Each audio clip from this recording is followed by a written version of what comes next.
December 3 నాడు తుది శ్వాస వదిలిండు.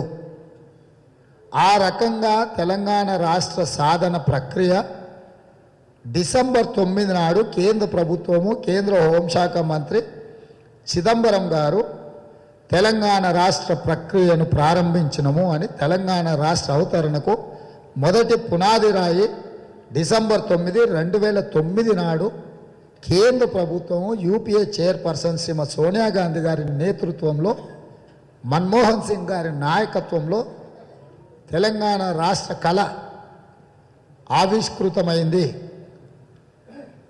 ఇవన్నీ తారీఖులు కూడా అదే విధంగా ఈరోజు మన ముందుకు వచ్చినాయి. అందుకే నేను మొదటి నుంచి చెప్తా వస్తున్నా. 30 తారీఖు నాడు పోలింగు, 3 తారీఖు నాడు ఫలితాలు, 9 తారీఖు నాడు కాంగ్రెస్ ప్రభుత్వం ఏర్పాటు చేస్తుంది. దొరల తెలంగాణ అంతమవుతుంది, ప్రజల తెలంగాణ ఆవిష్కృతం అవుతుంది అని చెప్పి మొదటి నుంచి మేము చెప్పినాం. చాలామంది మమ్మల్ని అవహేళన చేసిన వాళ్ళు ఉన్నారు, మా వెనకాల నవ్వుకున్న వాళ్ళు ఉన్నారు.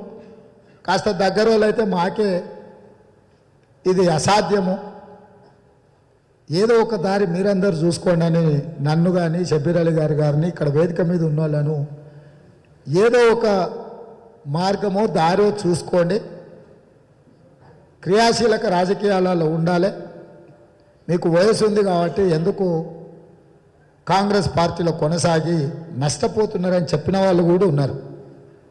కానీ ఈ తెలంగాణ సమాజంలో ఉన్న చైతన్యం మీద మాకు సంపూర్ణమైన విశ్వాసం, నమ్మకం ఉండే. కాంగ్రెస్ పార్టీ కార్యకర్తల త్యాగాల మీద, పోరాటం మీద సంపూర్ణమైన నమ్మకం ఉండి ఎలాంటి పరిస్థితులు వచ్చినా, విపత్కర పరిస్థితులలో కూడా ధైర్యాన్ని కోల్పోకుండా కార్యకర్తలందరూ కష్టపడి శ్రమించి ఓపిక తెచ్చుకొని శక్తిని కూడగట్టుకొని ఈ పోరాటం కొనసాగించారు. ఈ పోరాట ఫలితాలు ఈరోజు ఎగ్జిట్ పోల్స్ ఒక 10 నిమిషాలు నేను టీవీలో ఒక గ్లాన్స్ చూసిన. దేశంలో ఉండే ఏ ఎగ్జిట్ పోల్ కూడా కాంగ్రెస్కు అధికారము రాదు అని చెప్పడం లే. దేశంలో ఉండే అన్ని ఎగ్జిట్ పోల్స్ కాంగ్రెస్కి అధికారం వస్తుంది కాబట్టి మెజారిటీలో కొంచెం హెచ్చు తగ్గులు చెప్తున్నారు. కానీ కాంగ్రెస్ అధికారము రాదు అని సింగిల్ ఎగ్జిట్ పోల్ కూడా ఇంతవరకు చెప్పలేదు. అంటే తెలంగాణ ప్రజల నాడి అందరికీ ఒకే విధంగా అర్థమైంది.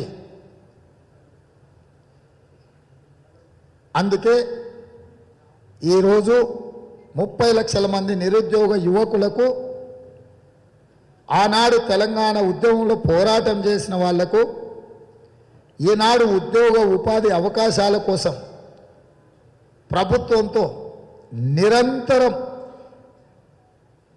ఉద్యమించిన వాళ్ళు, ఆ నిరుద్యోగ యువత ఈనాడు ప్రత్యేకంగా బాధ్యత తీసుకొని ఈ ఎన్నికలలో కాంగ్రెస్ పార్టీని గెలిపించడం ద్వారా వాళ్ళ ఆకాంక్షలు నెరవేరుతాయని శ్రీమతి సోనియా గాంధీ గారికి కృతజ్ఞత తెలుపుకునే సందర్భము, సమయము వచ్చింది. శ్రీమతి సోనియా గాంధీ గారు తెలంగాణ రాష్ట్రానికి వచ్చి తన కుటుంబ సభ్యులైన 4 కోట్ల తెలంగాణ ప్రజలకు చేసిన విజ్ఞప్తి ఈరోజు నిజం కాబోతున్నది. సెప్టెంబర్ 17 నాడు శ్రీమతి సోనియా గాంధీ గారు ప్రత్యక్షంగా తెలంగాణ గడ్డ మీద